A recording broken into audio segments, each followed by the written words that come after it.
Hola, ¿qué más? ¿Cómo están? Bueno, voy a bajar por aquí.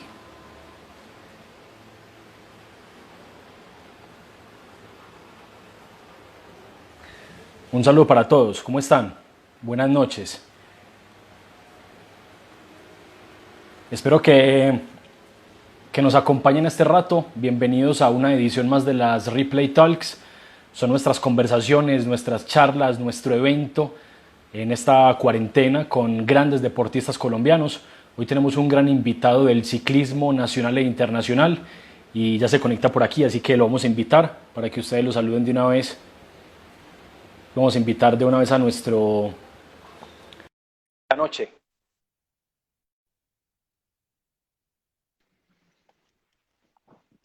Ahí estamos.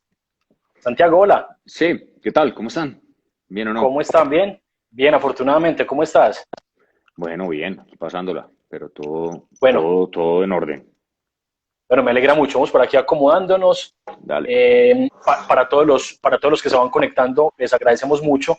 De parte de Ripley Colombia, estamos haciendo un encuentro en las noches, sobre todo, con varios deportistas colombianos de gran recorrido, que todos conocemos, que todos idolatramos, que seguimos, que leemos y que además tienen una historia bien interesante para contar. Hemos estado, Santiago, con futbolistas, con tenistas, con ciclistas, y esta vez te invitamos y la verdad te agradecemos mucho tu amabilidad y la aceptación de esta charla, porque queremos conocer historias de deporte, historias de vida, historias de retos, y sobre todo para motivar un poquito y dar como esa fuerza tan necesaria para esos días, pues para algunos obviamente que han sido bien difíciles por el tema de la cuarentena. Así que oficialmente bienvenido a las Replay Talks en nuestra edición número 6.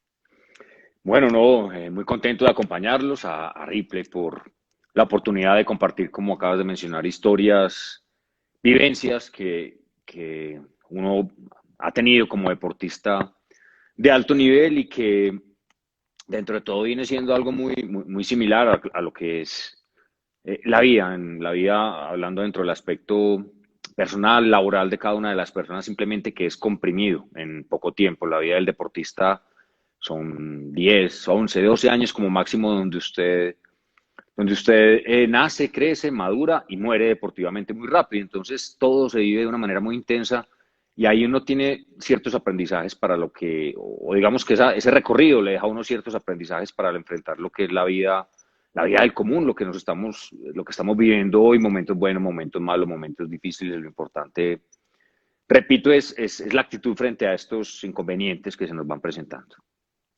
Bueno, tenemos un buen rato para compartir con Santiago Botero y con todos los que se unen a esta charla en nuestra sexta edición. Así que los que dejen por ahí su saludo, su comentario, su pregunta, les agradecemos mucho, los estaremos leyendo en un rato. Esta historia que comenzó Santiago en Medellín, año 1972, entiendo 27 de octubre, últimos días de octubre, ¿cierto? Sí, sí, esa fue la fecha de mi nacimiento. ¿Dónde naciste? En la ciudad de Medellín, sí, acá en la ciudad de Medellín, pues en el 72, ya hace 47 años, este año cumplo ya 48. Y digamos, bueno, sí, una vida que se perfilaba más para ser, yo creo, administrador de empresas o inclusive arquitecto, pero que para nada estaba dentro de mis planes el llegar a ser ciclista. ¿Cómo era ese Santiago de niño? ¿Cuál era su relación, su contexto familiar? Bueno, no, pues digamos que vivía en una familia muy tradicional, con mi papá, mi mamá, dos hermanos menores y, y Santiago pues era inquieto, digamos que siempre fui inquieto en cuanto a que me gustaba siempre estar en movimiento, siempre estar haciendo algo, alguna actividad física, jugando afuera, una bicicleta, un balón. Me costaba concentrarme obviamente en el colegio, estudié en Benedictino los primeros, ¿qué? Los primeros hasta noveno, décimo, hasta décimo. Estudié en Sí, Benedictinos, un colegio en el municipio de Envigado, de padres, de un alto nivel académico en ese momento, y sí. me costaba el tema de la concentración, precisamente por eso, porque era muy inquieto. ¿Y a qué llevabas esa concentración por donde la canalizabas? ¿El deporte hizo parte de una vez desde niño? No, como te digo, siempre me gustó el fútbol, eh, sí, las actividades físicas, jugar afuera. sí, pero decir sí, que yo desde niño dije, bueno, yo voy a vivir de esto es lo mío, esta va a ser mi profesión, pues lo que todos los niños en algún momento soñamos durante el Mundial de Fútbol, pues todos cogemos un balón, salimos a jugar, nos creemos en esa época, a mí me tocó pues, Sócrates, pues una generación muy diferente a sí, la que... sí, sí. entonces uno se metía en el cuento, pero no tenía, digamos, en ese momento como el talento que resaltaba, dando un ejemplo, un Juan Pablo Ángel, que uno en el colegio él estudiaba 2 años más, 2 años abajo, y usted lo veía siempre que era como el líder del equipo, el que siempre era con un balón en la mano, el que hacía goles. O sea, ya mostraba un talento. En el caso mío, ni siquiera me escogían para los equipos porque no tenía ese talento. Me gustaba el fútbol, pero digamos que no tenía esa capacidad. Entonces ya en ese momento empiezo ya con el tema de la adolescencia, las salidas, las fiestas, los amigos, y digamos que me aparto de lo que es esa actividad física que terminé haciendo pues como parte de mi vida, como mi trabajo durante algunos años. O sea que hay una cierta diferenciación en la historia de Santiago a la historia de otros deportistas que de pronto la parte de la adolescencia, la parte de los amigos, de las salidas, del viernes y del sábado, que uno digamos que lo va volviendo ya recurrente, eso sí se dio en Santiago y en otros de pronto no se dio. Exacto, sí, digamos que yo tuve una experiencia más temprana en ese aspecto, desde los 14 años ya empecé con fiestas, amigos, cigarrillo, porque en el colegio dejaban fumar a partir de octavo, sí, de Ah, octavo, noveno. Dejaban fumar en dejaban el y todo. colegio, sí, sí, Ah, sí. sí, Y sí, en esa sí, época, pues, inclusive en los aviones se podía sí, fumar, no sé, pues, a muchos de ustedes pues no les sí, habrá tocado, pero sí, entonces fumaba el bazar del colegio, se acostumbraba que había licor para pues, no el colegio, sino nosotros, pues, de contrabando, y estaba sí, sí. entrando a la adolescencia, entonces ahí para mí el deporte, pues, ya pasó a un tercer nivel. Antes era una actividad, aquí ni siquiera actividad. O sea, para mí ya era un tedio, pues una aburrida. Entonces tuve esos 1 o 2 años muy intensos, digamos que de los 14, 15 a los 16, 17, donde digamos que la intensidad me llevó a hacer, a reevaluarme como en cuanto hacia a dónde iba. Pues yo que iba pues, con tanta fiesta, malos resultados académicos, digamos que todo iba de mal en peor, mis papás con las alarmas prendidas en la casa decían, pero siempre Sí, llega borracho, choca el carro, malos resultados en el colegio, castigo va, castigo viene. Y solo, no sé, yo creo, pues obviamente a uno le van quedando todos esos mensajes y hasta que llegó un momento en que solo tomé la decisión de empezar a hacer deporte, más por salud y por sentirme bien, que por otra cosa. Inicio pues trotando, unos días por las noches y me acuerdo que empecé a trotar. Me voy del colegio, pues me voy, no me echan del colegio, del sí. Benedictinos y voy para Para ser sinceros. sí, voy para el Jorge Robledo. En el, Sí, en el Jorge sí, Robledo, el primer año sí pues más o menos sigo en la misma línea y ya en el último, ya para terminar el bachillerato en 11, como te digo, retomo el tema del deporte por mi propia cuenta. Entonces, todas las tardes o noches salía a trotar. Después me meto a un gimnasio unos días. Después me da por coger la bicicleta con unos amigos y a intentar subir al Alto de las Palmas. Y una vez cojo sí, la bicicleta, ya quedo, digamos, enamorado del deporte como tal, del ciclismo, sí, no pensando en ser Lucho Herrera, sino que es como un hábito de vida. Digamos que lo sí, incorporo, dejo la fiesta a un lado, no por sacrificio ni mucho menos, sino porque ya digamos que no me aportaba lo que o sea, no, encontré, digamos, ese espacio de disfrute, de goce con los amigos en la bicicleta. Entonces, para mí llegaba un viernes y para mí no era un sacrificio dejar de salir con los amigos de parranda, sino que para mí era un gusto acostarme temprano, organizar la bicicleta, el uniforme, la comida que iba a llevar para ir a conocer la pintada, ir y volver.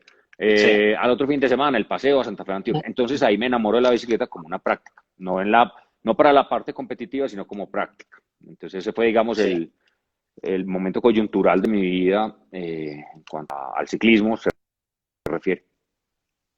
Qué buena historia, porque resulta siendo casi que de casualidad llegar por el lado de la bicicleta, ¿cierto? Grande, ya digamos con etapas quemadas de adolescencia, de juventud, que seguramente las disfruto mucho. Caso contrario, como decía ahora, a un montón de historias diferentes de niños y de Sí, que jóvenes que de se, pronto por un tema familiar, ahora sí me escuchas, sí, sí, te oigo bien, te oigo bien. Bueno, decía que de pronto diferente a otras historias en las que por un tema familiar o por un tema incluso de proyecto de vida, un tema económico, necesidades y faltantes, otros deportistas en Colombia sobre todo se vincularon al deporte de una forma muy diferente a la tuya. Exactamente, sí. La gran mayoría de ciclistas, pues por no decirte que prácticamente el 99%, al menos de mi generación, lo hacía por, sí, obviamente por un talento, pero también porque veían en él una opción de trabajo, una opción de conseguir Sí, recursos. No tenían la posibilidad de estudiar en la universidad, no tenían ciertas comodidades de las cuales yo fui, digamos, un afortunado por haber nacido en un hogar que tenía esos recursos para darme, sí, repito, el estudio, la universidad y la tranquilidad para practicar un deporte y no estar pensando en la necesidad de llevar la comida a la casa. Entonces, eso sí, digamos que tuve suerte en eso y por eso elegí el deporte más por pasión, porque me gustaba que por otra cosa, que por necesidad. Entonces, empecé, sí, como te digo, empecé al revés, la adolescencia, mientras que los deportistas muchas veces les toca entrar a esa adolescencia en su mejor momento, y ahí es cuando muchos talentos también tienden a perderse sí, por esos sí. malos pasos.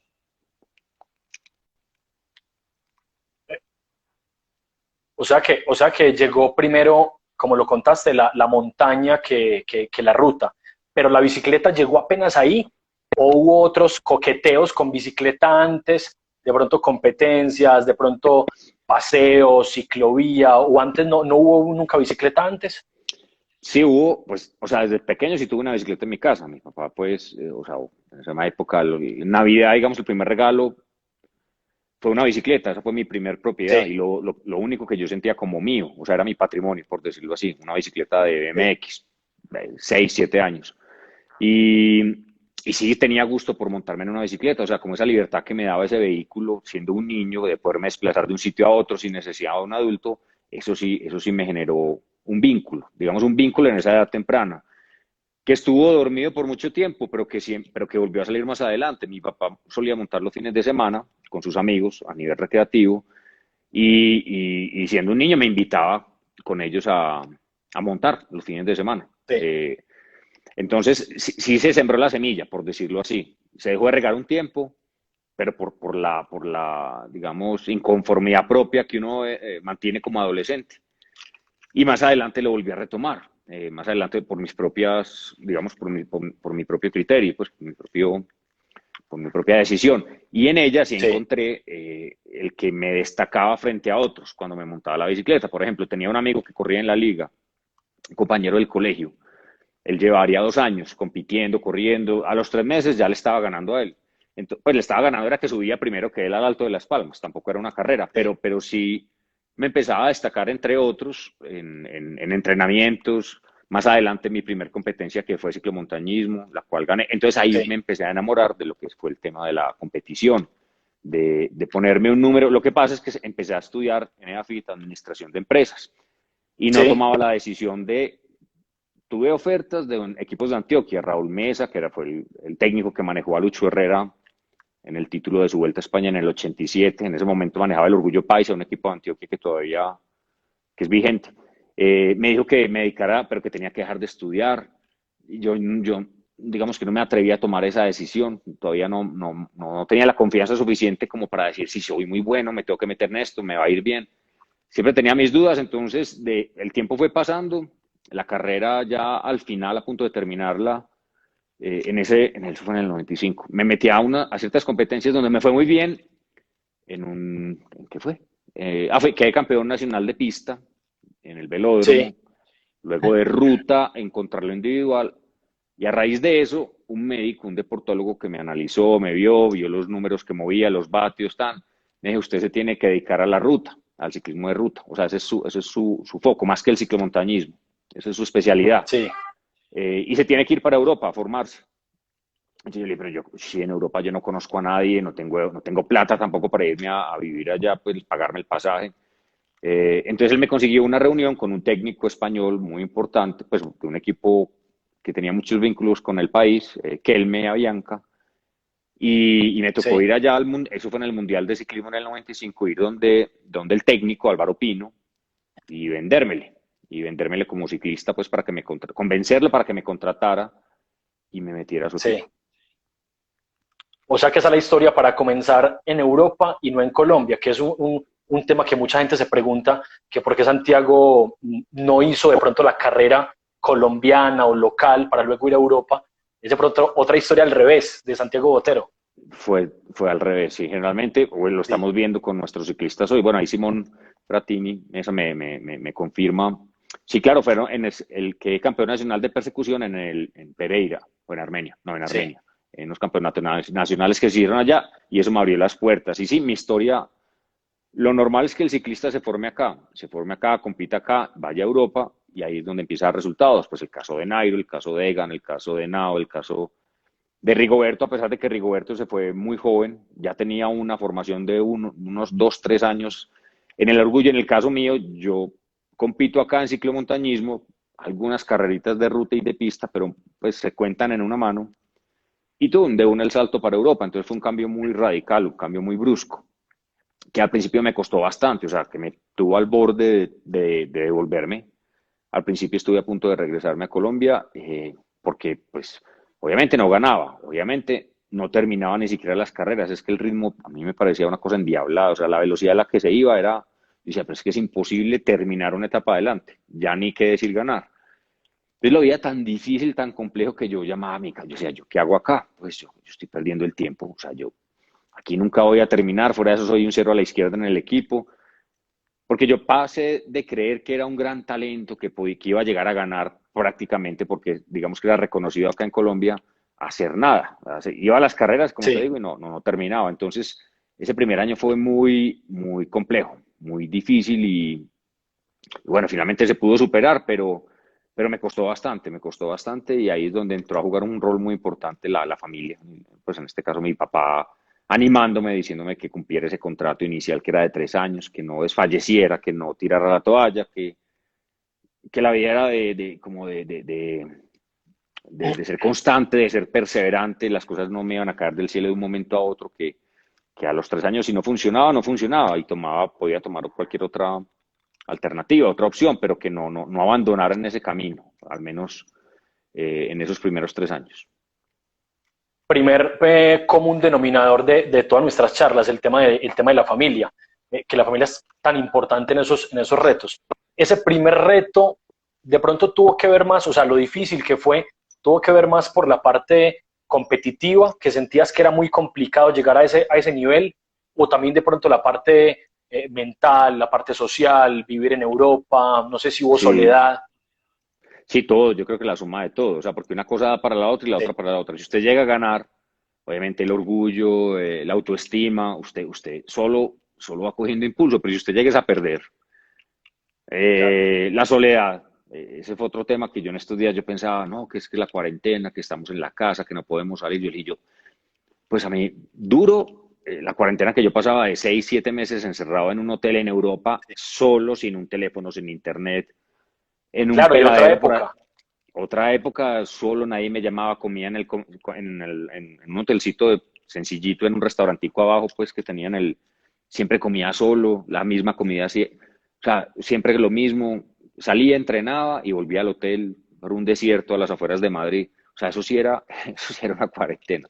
Entonces a veces Sí. le dije, no, tan duro que no podemos ir. Yo, duro lo que pasé yo allá los primeros 3, 4 años o 5 como ciclista, eso sí, yo decía, yo veía los aviones y se me salían las lágrimas de la nostalgia que me daba para volver a mi país. Eso sí era Sí, duro, duro pues por el tema de la soledad y porque como te digo, era un cero a la izquierda, ahora pues uno está acá con la familia, puede ver a los hijos, puede llamar, puede estar en internet, hay claro. muchas herramientas, pero sí fue, como te digo, sí, todos esos aspectos que mencionas, la soledad, el no tener resultados, el que no te llamaran nunca, el que no tener un plan de entrenamiento, el no tener un direccionamiento, era muy difícil porque no es como en el fútbol que todos están viviendo más o menos en una misma ciudad. Aquí en el ciclismo, Sí, al menos 100 kilómetros de la redonda, creo que no había un solo ciclista. Entonces uno vive en Alicante, el otro vive en Tunja, el otro vive en Lisboa. Y nos reunían 2 días antes de la competencia. Entonces usted realmente se mantenía era por su cuenta. al deportista se le puede ayudar antes para que luego pueda manejar eso de una forma digamos, más tranquila, con más paz, con más tranquilidad? ¿Se le puede ayudar desde la Sí, formación para que luego lo claro. afronte de otra forma? Sí, total, no, es que todo eso, digamos que lo mío, como te digo, todo fue al revés. Entonces, por eso fue tan traumático, o traumático no, tan difícil al principio, porque fue al contrario, o sea, lo que usted, eso, o sea, cualquiera, te digo, que viva lo que yo viví, hubiese abandonado, porque además no tenía garantías de que iba a ser buen ciclista.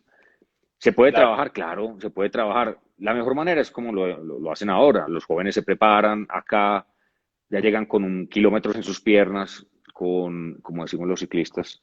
Sí, bueno, ya llegan como rayados, con sufrimiento encima, entonces ya digamos que lo saben llevar y saben a qué van. El problema es cuando usted no sabe a qué va, cuando usted no tiene una persona a quien llamar profesionalmente, que lo guíe, que lo lleve, que lo maneje. Eso, yo creo que eso, digamos, de las cosas que yo devolvería en el tiempo es el poder haber tenido, elegido, no sé cómo se le puede decir, como a un coach o alguien, no del equipo, sino a nivel personal, que esté siempre Sí, contigo, que te está diciendo, haz esto, pues, y que sea una persona de experiencia, que ya haya recorrido claro. y que haya visto muchos, eso sí hubiera cambiado, que te acompañe en los momentos difíciles, que te guíe, que te oriente, que, que sepa decirte, anda donde un psicólogo, anda donde, pues que te sepa orientar y en cuanto a Sí. tomar decisiones importantes en esa carrera deportiva. Bueno, yendo a la parte deportiva y metiéndonos un poquito más en la bicicleta y en la competencia, ¿cómo logró y cómo llegó a ser un ciclista tan completo?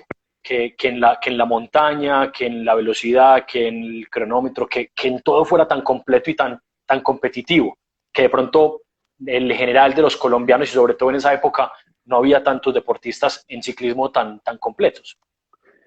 Bueno, yo creo que la culpa la tiene el mismo ciclismo colombiano, que el ciclismo colombiano es excluyente en Sí, cuanto a que el que no es escalador bueno para la montaña, no funciona en los equipos. O los equipos, los técnicos no los cogen. ¿Por qué? Porque no les representa mayores beneficios. Funcionan en Europa. Un caso, un ejemplo, Fernando Gaviria es un velocista. Acá en sí. Colombia no tenía muchas veces ni la oportunidad de llegar al sprint. ¿Por qué? Porque los recorridos de una Vuelta a Colombia, de un clásico RCN, son para escaladores, o sea, es todo el día para arriba, no había ni una, muy Montaña pocas total. etapas, pues de etapas llanas habría una, la del Valle. De resto, por la costa no se iba prácticamente, entonces un corredor así se perdía. ¿Y qué hacían los técnicos? Pues no los contrataban. Entonces van haciendo una selección natural de conjuntos de escaladores únicamente. Y por eso la historia del ciclismo colombiano, el ciclismo colombiano se identifica porque somos buenos escaladores. Entonces, el que es bueno en crono, el que es buen pasista, eh, pues en los abanicos no, porque acá no hay vientos para usted aprender a manejar, quedaban excluidos y no tenían la oportunidad de Sí. llegar a Europa. Cuando llego yo, como lo mío fue al revés, pues digamos que yo entonces pude adaptarme de manera temprana al terreno llano, sacar beneficio de esa fuerza que tenía en la contrarreloj.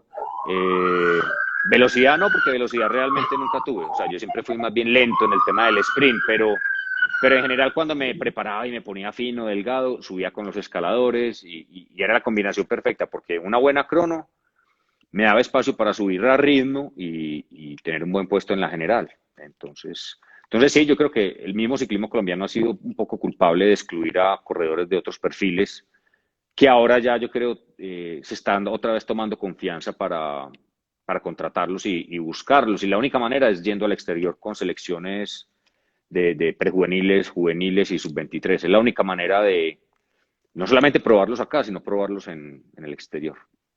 Bueno, ¿qué tanto le enseñó esa dificultad de, pues, de ponerse número uno, de ser líder, de ser no cero a la izquierda, sino importante en un equipo, que de pronto costó? ¿Qué tanto hizo que la parte mental y que la parte espiritual y también de pronto la física crecieran en esos primeros años? Eh, bueno, ¿qué tanto? ¿Cómo la pregunta? Estaba leyendo un mensaje acá que me estaban Ah, no, diciendo. sí, es que la gente se reporta y súper bien. Para eso estamos también, para leer a la gente. Pues Liche, No, decía que qué tanto ayudó esa dificultad o ese reto que le puso la vida de estar en el equipo, decía usted como un cero a la izquierda empezando, para de pronto Ah, retarse y poder evolucionar. claro, no, es que siempre es mejor arrancar de menos a más. Digamos, las grandes pruebas, las mejores contrarrelojes, las pruebas de persecución individual, los mejores tiempos se ponen yendo de menos a más, no de más a menos. Entonces, si usted arranca abajo y va asumiendo o ganando experiencia basado en experiencia, digamos, en momentos difíciles, en sufrimiento, aprende lo que es el oficio desde la base, y cuando uno lo aprende desde abajo, aprende a valorar cuando llega arriba lo que hacen sus compañeros por usted. Entonces se convierte usted en un buen elemento para un equipo, en un buen líder. Entonces, eso es lo que marca, digamos, la diferencia entre aquellos que llegan ya tildados o como fenómenos frente a aquellos que se forman a lo largo del tiempo, que tienen una mejor comprensión de lo que es un equipo y del rol que cumplen otros no en la cancha, en el equipo. Un ejemplo, un Egan. Egan fue al primer tour como gregario, como compañero de Geraint Thomas, fue el que ganó ese tour, sí. Thomas primero, segundo Froome. Y entonces él cumplió con su trabajo, con su rol de ayudar, de apoyar a sus compañeros, que va al año siguiente le fue recompensado, digamos, por suerte, por condiciones, por las circunstancias, con el título del Tour también. Entonces, se le devolvió, digamos, esa humildad que mostró una vez llegó a competir en su primer Tour. Entonces, eso, cuando usted arranca de abajo, digamos que tiene más valía para poder cumplir su rol de líder frente a aquellos que caen de un momento a otro arriba y creen que las cosas son muy fáciles y muy sencillas y realmente no son así. Y buena enseñanza para todos, además del deporte. Cuando uno está abajo o está como el cero a la izquierda, pues de pronto no hay mucho más para caer y lo que hay es que empezar a escalar y evolucionar, para todos en la vida, me imagino. Para todo y se puede aplicar al momento que estamos viviendo. O sea, va a llegar un Sí. momento, más adelante sí, a la economía le va a costar, pero va a tener otra vez digamos, su efecto rebote, ¿no es cierto? Y otra vez hacia Sí. arriba, con las ganas, con el ímpetu. Obviamente algunos se quedarán en el camino, entre comillas, pero por lo general todos salimos a flote más adelante después de vivir esas circunstancias. Santiago, hace unos días en una charla aquí en la cuenta de Ripley Colombia con Esteban Chávez, nos decía que para él era muy difícil hablar de las victorias o del momento de la sensación de ganar, porque en ese momento se nublaba mucho o no recordaba mucho. Pero usted ¿qué tal las victorias? La anécdota más Ah, no. fuerte, más grande de grandes victorias. Bueno, no sé qué habrá dicho Esteban, pero yo creo que para mí victoria, yo me acuerdo de exacta, o sea, de todas, Sí, cada una igual de valiosa. Tal vez una que no, una que no tanto, fue por una circunstancia de carrera que estábamos dos de un equipo, el otro estaba más fuerte mi compañero, pero ya había trabajado más de antes y me dejaron ir como con permiso porque éramos tres nomás, éramos dos de un equipo y un contrario. Entonces digamos que ahí no, sí, pero de resto, o sea, porque las victorias mías, si me pongo a recordar, generalmente o han sido en crono o con sí. fugas que arranco en el kilómetro 50, son 200 y me voy 150 kilómetros solo. Entonces han sido muy trabajadas, muy luchadas, entonces por eso me acuerdo muy bien de todas, pero la más, a ver, ¿cuál sería la más, digamos, la que más recuerda a la gente? Yo creo es la del Mundial, el Mundial de Sí, ciclismo, el año 2002. anterior. Sí, el año anterior en Portugal quedé tercero en la crono, a 5 segundos Sí. de Ulrich, del alemán que fue el que ganó el oro. Yo dije, uy, 5 segundos en 50 kilómetros no es nada, o sea, tengo la posibilidad de conseguir el oro el próximo año, voy a pensar en la posibilidad, o sea, después de la Vuelta a España, no voy a bajar la guardia, voy a seguir entrenando, porque ya es una época donde la gente está cansada para llegar en buena forma. Y eso hice y terminé ganando ese título mundial para Colombia, que realmente es un título muy, digamos que nunca se esperó en la historia del deporte que se sumara pues a sus triunfos, porque como mencionabas ahorita, es una modalidad muy exclusiva del corredor, pues o australiano, norteamericano o Sí, europeo, pero europeo. latino, muy difícil. Entonces, bueno, yo creo que pero ya a nivel personal, yo creo que el título en el Tour de Francia, mi primera etapa, en Briançon, una etapa de montaña de esas hasta ese momento que eran 260 kilómetros, todos los puertos. Y me dijeron que atacara ya cuando la fuga iba como con 4 minutos. O sea, usted lo mandan a atacar con 4 minutos en la fuga, eso usted dice, pero ¿a dónde voy? O sea, ¿yo cuándo voy a descontar 4 minutos? Y faltaban más de 100 kilómetros. Total, era un panorama adverso, pocas probabilidades. Arranco, alcanzo la fuga, paso la fuga y gano la etapa. Entonces fue muy bonito porque era mi primera participación en el Tour. Ese mismo día me vestí con la camisa de la montaña, pues de las Pepas Rojas, que ganó Herrera en 2 ocasiones. Entonces fue también una Sí. etapa muy simbólica y muy representativa para mí. Esa decías que la gente la recuerda mucho, la de Bélgica 2002, el Campeonato Mundial de Contrarreloj. ¿Qué representó después? Pensar en eso y sobre todo lo que alguien decía acá, que le impregnaste ese amor por el ciclismo o por lo menos alguna generación que de pronto no lo tenía, la nueva, y de pronto se volvió ese amor que lastimosamente se fomenta más con los triunfos o con los títulos. Sí, sí, efectivamente ese título, yo creo que es parte de lo que estamos viviendo hoy en el ciclismo, tanto profesional como recreativo, llegó gracias a esa confianza que se ha venido ganando a partir de ese momento. Obviamente en los 80, con Herrera y con toda esa camada, luego hubo digamos, un bajón por una Sí, crisis económica en el país y luego llegamos, pues, digamos, un grupito de corredores, Peña, Félix Cárdenas, yo, no recuerdo quién más, y dejamos algunas semillitas, pues hicimos algo que ayudó a que surgieran Rigoberto, Chávez, pues toda esta generación que claro. está ahora en Europa. Y les dio la confianza necesaria para que el ciclista colombiano hoy sea reconocido como un gran talento, o sea, sea apetecido por todos los equipos. Entonces, digamos que esa irreverencia mía en cuanto a los resultados en áreas diferentes a las acostumbradas, o sea, que no fueran en montaña necesariamente, ayudó a que la gente se convenciera, los corredores colombianos, de que podían ser unos corredores apetecidos en Europa, que ya no era el temor de que el corredor colombiano una vez, es la fama de nosotros antes era, no, es que los colombianos les da mamitis, una vez llegan acá ya se quieren volver para la casa, es que los colombianos son muy flojos, es que los colombianos con los vientos quedan temblando y ya mismo se van de últimos, no, ya usted ve los corredores igual que los otros, o sea, de tú a tú, y eso se ha ganado, es una evolución de una nueva generación que yo creo que ha madurado y se ha luchado mucho para ello. Entonces, digamos, desde el momento que yo estoy en Europa, eso ayudó a que hoy estuviésemos viviendo este momento a nivel profesional y a nivel recreativo también, que yo creo Sí.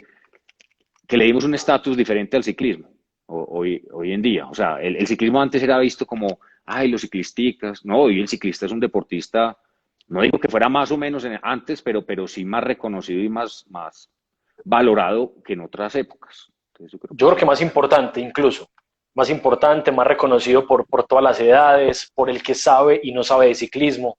Sí, sí, no, la gente, afortunadamente acá en Colombia, una vez se metió la televisión, una vez empezaron a Claro, transmitir, no solo un canal, sino dos, tres, la gente ha empezado a ver las competencias, a informarse, a aprender, porque como te digo, hubo varios años donde no transmitían nada, entonces las nuevas generaciones no tenían la más mínima idea de cómo era una carrera de ciclismo, o sea, no entendían, pero ¿cómo así? ¿Cómo que trabajo en equipo? ¿Cómo que gregario? ¿Cómo que porque adelante y atrás el de adelante hace más esfuerzo que el de atrás?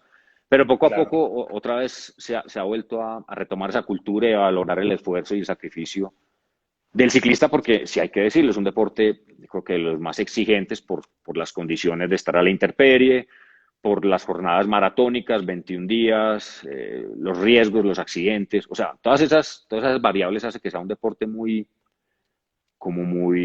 sacrificado y que identifica mucho al pueblo colombiano, a la gente pues de nuestro país. Entonces, por eso yo creo que ha crecido en todos los aspectos, como te digo, a nivel de práctica recreativa, hombres, mujeres, como a nivel profesional, hombres y mujeres también. De esa época, si tienes un concepto, ¿por qué tan pocos colombianos en Europa en esa época y por qué tan poco apoyo de los medios de comunicación? ¿Qué sensación te quedó? Bueno, pues una cosa va a la otra. Al haber pocos colombianos, los medios de comunicación, obviamente, con los recursos limitados, pues no tenían la capacidad de viajar, de ir a arriesgarse a que un solo corredor no fuera a dar resultados Claro, y así digamos que perder esos recursos. Bueno, entonces los medios de comunicación no me entiende. Si ha habido algunos medios que se han mantenido sólidos, pues el caso de Antena 2, RCN, con Urrego, que han sido más pues como abanderados del tema, sin importar las circunstancias, con corredores ganadores o no, siempre han estado ahí presentes, pero son Sí. pocos. Y en cuanto a los ciclistas, pues hubo como te digo, fue un tema, fue una gran depresión casi en la economía de nuestro país.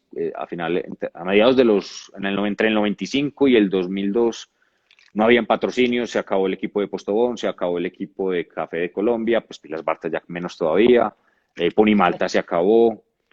Entonces no habían, al no haber equipos, pues obviamente el ciclismo se vino abajo y no se creó un vínculo entre Europa y Colombia, entonces se aislaron los dos continentes y entró en un periodo de 10 años prácticamente muerto para el ciclismo colombiano a nivel internacional. Acá siguieron los equipos de siempre, el de Lotería Boyacá, el del Orgullo Paisas, soportados por el Estado en su gran mayoría, pero sin la vinculación de la empresa privada, que se dio básicamente por un tema de una droga, un ciclista, donde el equipo de Postón dijo no más, no, un ciclista no, Castrillo, no me acuerdo, no, Castillo creo que era. Y ahí pues Attila Lule, el dueño de Postón, dijo no más, no sigo con el equipo. Y si le sumamos el tema del tema económico, de la recesión que se vivió en esos años, pues ahí está el resultado, una época muerta para el ciclismo colombiano a nivel internacional.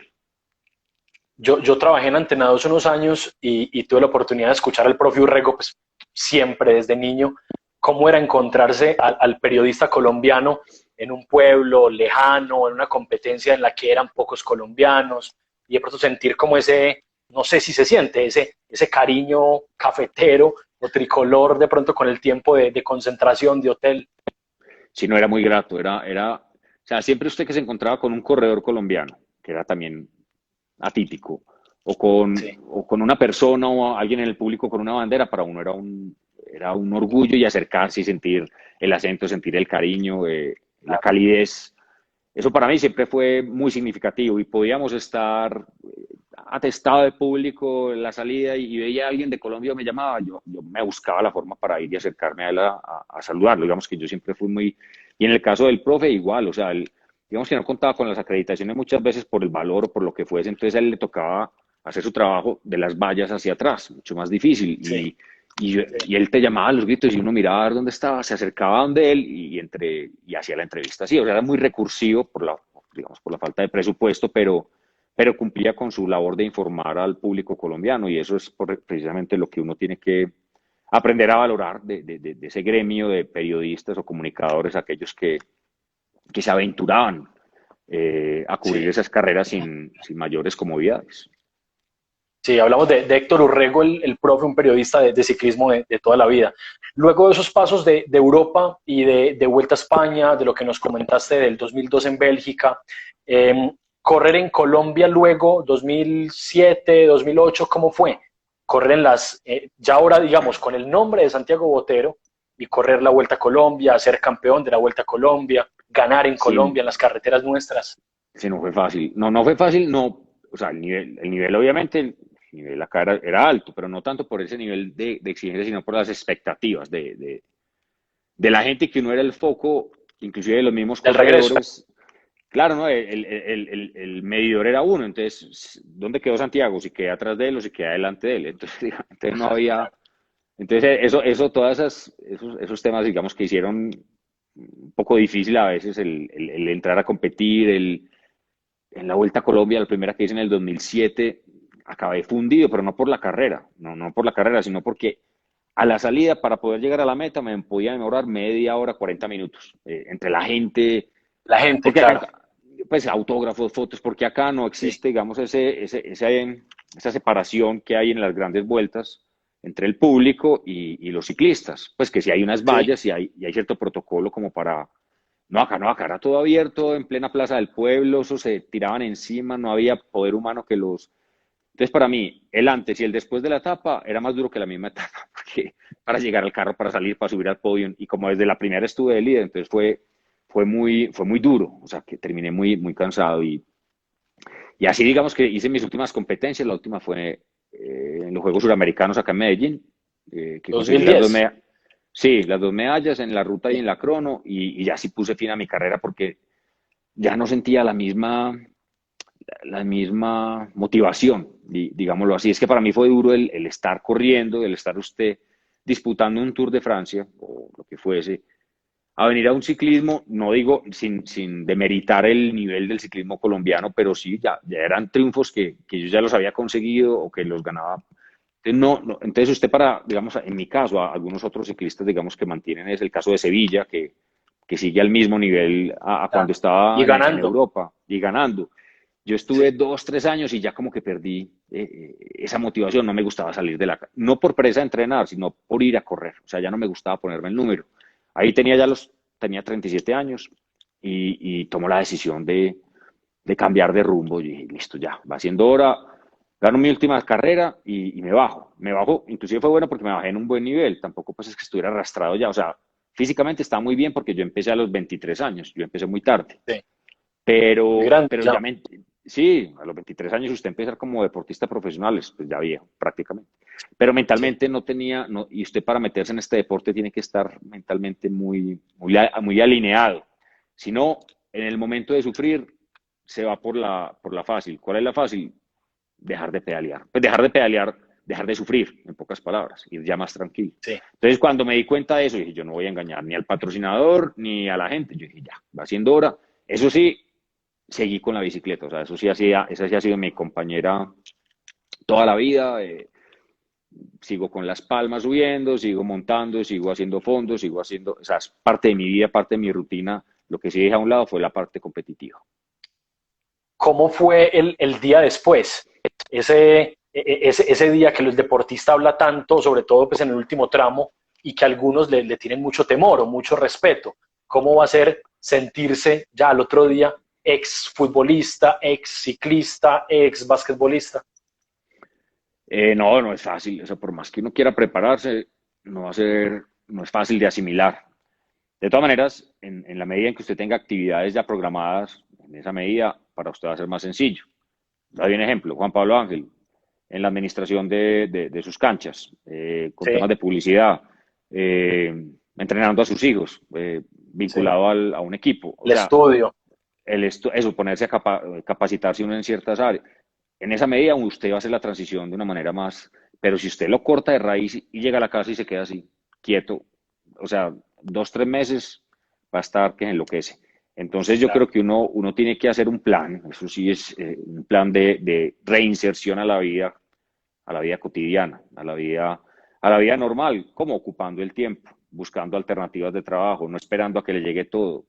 Ya usted es una persona, digámoslo, del cómo. No digo que el deportista cuando tiene, digamos, éxito, cuenta con algo que muchas veces cree que va a tener toda la vida y es ese reconocimiento y el que se le abran las puertas casi que con coger un teléfono y eso no va a ser para siempre. O sea, ya usted Va bajando, necesita. ¿cierto? Sí, claro, cuando Sí, yo corría, pues, por todo un ejemplo, estaba en Europa, llegaba acá, iba hablando por el celular en el carro, porque no sabía que habían puesto pues, la prohibición. Me paraba y sí, yo, ay, no, no, tranquilo, Santiago, bueno, no, no pasa nada, pero yo sepa que no puedo hablar por el celular. O el cinturón, claro. me acuerdo con el cinturón igual. No es que yo lo hiciera, sino que la autoridad, pues, como de agradecimiento o por lo que Sí, sea, sí, pues, digamos que. Pero eso no, eso ya usted es una persona más, tiene que hacer la fila como todos, claro. tiene.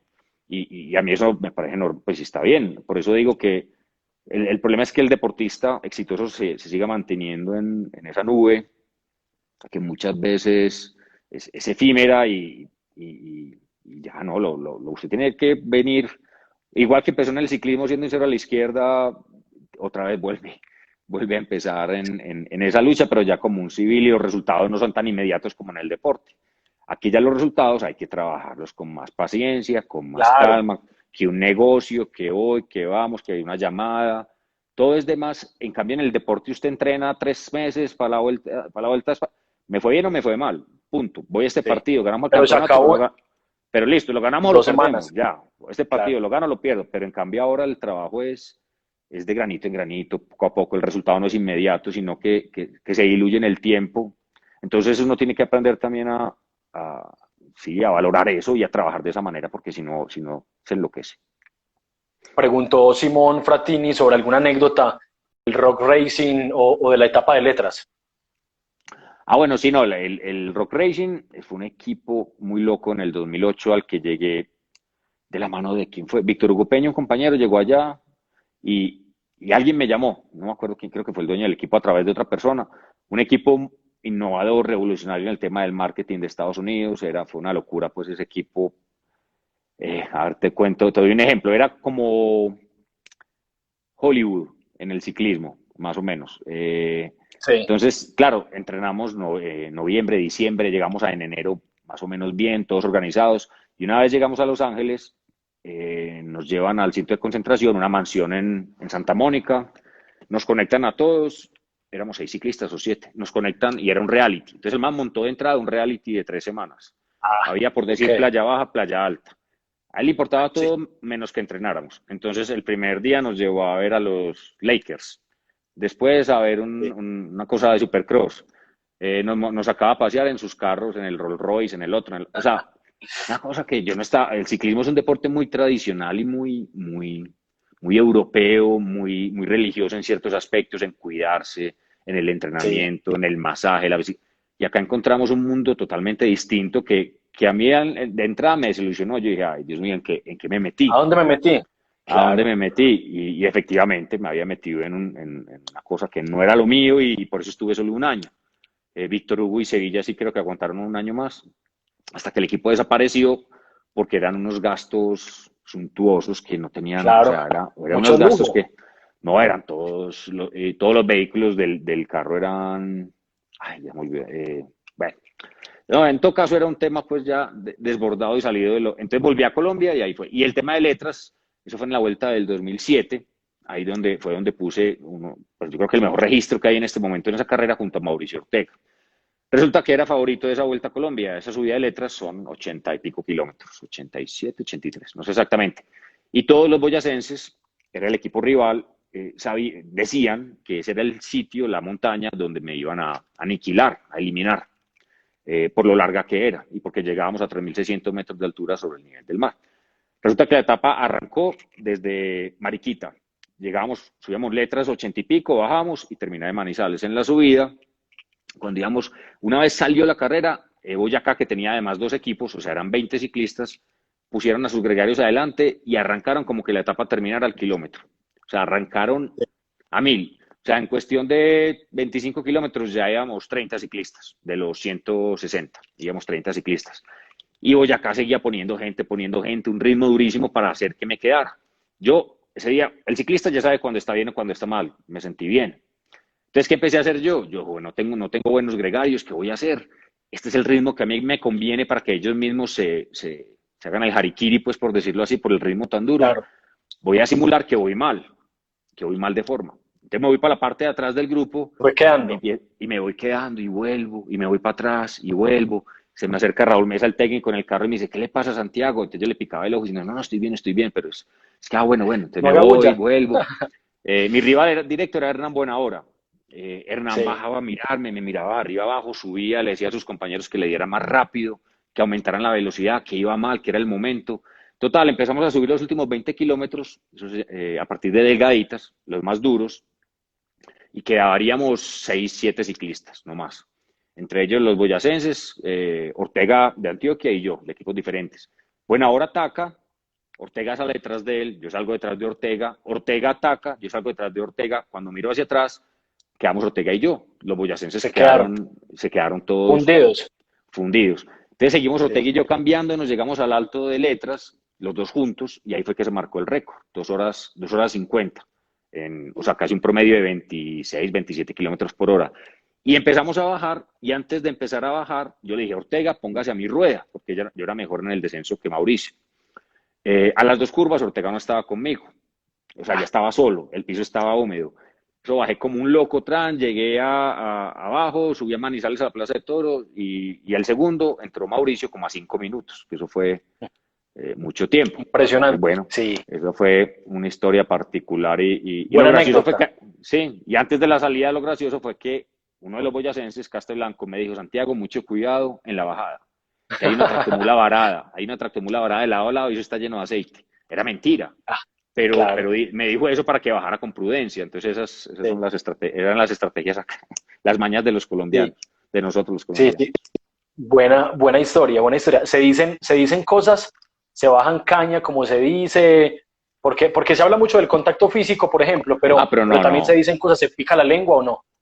No, pues este ejemplo que te dije, este ejemplo, cuidado que hay una Sí, tractomula varada. Entonces, claro, como usted, es que usted son 40 kilómetros bajando, usted no tiene certeza de si hay una tractomula o no. Si hay aceite o no, claro, usted no sabe. le queda, Entonces te queda en la cabeza y el que es claro, bueno en descenso, gran parte de su habilidad es la confianza que tiene en que la vía está buena, en que su bicicleta está en buenas condiciones y en sus habilidades, obviamente. Si usted va bajando pensando que se va a encontrar en una curva una tractomula varada, pues imagínese quién baja, quién arriesga. claro. Muy difícil bajar rápido. Entonces era una de las estrategias, pero no, realmente es una cosa muy sana, pues muy sana entre comillas. O sea, en el ciclismo no se ve violencia, violencia o ya, no, de pronto hay choques, pero más que todo en los sprints, en los Sí, velocistas. Hay choques porque hay mucho nerviosismo, mucha adrenalina, que después se hablan y no queda en nada. Y más ahora la UCI que hay, con tantas cámaras, con tanto que lo registro, castiga. inmediatamente se ve si alguien saca o sea, lo que usted no puede sacar es las manos del manillar. O sea, usted no puede levantarle la mano a nadie. Eso ya da sanción. Entonces, eso es lo único, pero es muy rara la vez que sucede en este momento. Bueno, vamos avanzando en el tiempo y van a quedar muchos temas, obviamente, por tratar, porque tenemos pues la hora para esta charla. Santiago, ¿qué sacas ahora? ¿Qué disfrutes sacas de ser comentarista, de estar en los medios, de hablar de ciclismo, de pronto de educar un poco también en el ciclismo a las nuevas generaciones? Sí, eso que acabas de mencionar, el darle la percepción clara al público de lo que siente el ciclista sobre la bicicleta en una carrera. Es que inclusive desde acá, desde el sofá, desde la silla, se ve tan, se ve tan fácil, tan sencillo el transitar en el grupo, en el pelotón y por qué se quedó, si no van. Entonces, poderle transmitir a la gente y contarle los miedos, los temores que se viven al interior eso es un microcosmos. O sea, el lote como tal es un mundo en movimiento y un mundo en movimiento con muchos peligros y muchas circunstancias y situaciones. Entonces, el explicar a la gente lo que vive el ciclista, las estrategias, los movimientos, explicarle desde lo básico, tampoco tampoco haciendo sentir ignorante a las personas, pero sí explicarle los principios básicos de este deporte, para mí ha sido pues muy grato y ha tenido muy buena acogida con el público, pues tanto que el canal compró los derechos hasta el Sí. 2023, si no estoy mal, de las tres vueltas grandes. Qué bien. Bueno, hemos hablado de infancia, de benedictinos, de rumbas, de llegada, de retos y demás. Y yo quiero terminar la nota con pregunta-respuesta corta, así como para conocer un poquito de preferencias y de gustos. ¿En qué ha gastado más tiempo esta cuarentena? En hacer ejercicio. Bueno, bueno, Sí, sí, yo creo que en horas totales hacer ejercicio y arreglar la casa. O sea, arreglar la casa me refiero barrer, recoger cosas, sí, motilar, o sea, cogí una guadaña, motilar todo esto, eh, sí. de todo, pintar. Eso es a lo que más tiempo le he dedicado, pues, y ayudarle a mi esposa, pues, en las labores domésticas. Y pensar, y a Netflix, por la noche, un buen Ah, rato qué bien. dedicado a Netflix o a leer, a escribir un rato también, Un, bueno, de todo. un par de recomendaciones de Netflix para todos los que nos están viendo en este momento. Ay, ¿cuál fue la que viene esto? Califato, Califato y Ultra Ortodoxa. Ultra Poco Ortodoxa, algo ortodoxa. así. Esa me gustó, sí, poco ortodoxa, Califa. Sí, Ozark, muy buena. sí, Y Fauda también me gustó. Fauda, sí, sí, también buena. Puras de árabes, de árabes sí. y palestinos. Bueno, Pero no me han le gustado. gusta la cocina, se mete un poquito a la cocina ahí con la familia o no. Eh, Me gusta comerme lo que hace. De mi esposa sí le gusta mucho la cocina. Todo el tema de Sí, panes, postres, todo eso sí le gusta mucho. Y yo soy aquí el que. Pero cocinar, soy malito. Digamos que no, sí. no me puedo. Comer sí me gusta mucho. Y plato favorito para comer, obviamente. A mí soy omnívoro, a mí todo me gusta. No, a mí desde la carne, el pescado, pastas. las pastas bien hechecitas me gustan mucho, la pizza, el dulce me gusta. Creo que esa es una de las circunstancias por las cuales yo me mantengo muy activo con el ejercicio, es para Claro. poder darme gusto con la comida también, o sea, Sí. eso sí, intento pues pocos fritos, lo del dulce pues controlo hasta donde puedo, pero sí no me limito mucho en el tipo de comida, o sea, pues si hay cositas que no me gustan, pues, pero en general casi todo. Una profesión por fuera del deporte o del ciclismo. Que me hubiese gustado. Eh, Sí. eh, de niño me gustaba como el tema de la arquitectura, como espacios, diseñar, como ese tema pues de distribuir espacios. Pero pues nunca me fui por eso. No Sí. es que eso hubiera sido una opción. Un deporte, aparte del ciclismo, que le guste ahora ver, que lo apasione, que lo divierta. Ah, no, si hay muchos, o sea, es que si uno se mete en el deporte, realmente le saca un buen partido de fútbol, pues eso no tiene comparación. Una final de un gran slam de tenis, igual. Eh, ¿Qué otro deporte? Béisbol también me gusta. No, básquetbol, en la NBA también. Sí, pero realmente así ahora que me ponga a ver otros deportes, poco. Tiene que ser un partidito así como muy sonado que me invite a acostarme a verlo todo. De Sí. resto, poco. Es que soy más, como te digo, siempre soy de estar moviéndome, arreglando cosas, Muy poniendo inquieto. cosas. Sí, Sí. inquieto. ¿Hincha de quién? De Nacional, sí, eso, O sea, sí. Mi papá era desde, pues yo creo que los primeros partidos que fui por allá en el 80, en la época de Cueto, de La Rosa, desde ahí, de ahí me hicieron sí. el beneficio. Ah, bueno. Y usted siendo antioqueño, le tocó obviamente un nacional muy bueno que lo Claro. enganchó, me imagino. No, me tocó el del 80, 80 y pico con esos jugadores que te digo, Sí. con Palavecino, con eso, o sea, y ya después, ya el que quedó campeón de la Copa Libertadores, pues obviamente Leonel y Claro. todo ese combo, pues eso sí, el que no se acordara de eso, pues, pero sí desde los 80, más o menos, que aficionado a ese equipo. Y termino con un deportista de otra disciplina que usted le haya seguido la pista, que le guste leer sobre él o que haya conocido, que lo haya marcado. Pues no, te digo que no hay uno en particular, a mí es como creo que cada uno tiene cosas del cual uno le puede sacar aprendizajes en particular, pues, ¿qué te diría yo? Pues en mi época, cuando estaba empezando, por ejemplo, en el ciclismo, era Indurain. Yo Sí. que destacaba Indurain, además de esa fortaleza pues, física y 5 tours ganados, era como la sencillez de la persona. O sea, yo llegué a correr con él, yo solo corrí un año y me lo encontré de lado a lado y me saludaba como, o sea, igual, de igual a igual. O sea, no era pues Sí. con sus ínfulas de campeón. Entonces a mí esa sencillez siempre me enamoraba como de Qué las bien. grandes figuras del deporte. Entonces el caso de Miguel Indurain y de otros deportistas que no han sido ejemplares, pero que alguna enseñanza nos han dejado.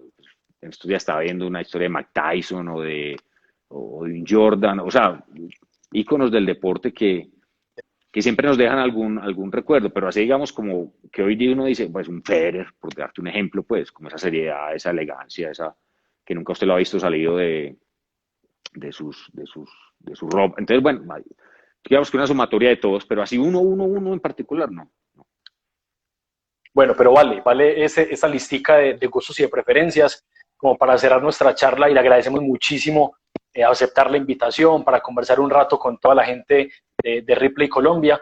Y quiero que le mande un saludo a toda la gente que nos ha escrito y que le expresan la admiración, el respeto por la gran carrera, por lo que hace ahora, por las charlas, por la cercanía con la gente también.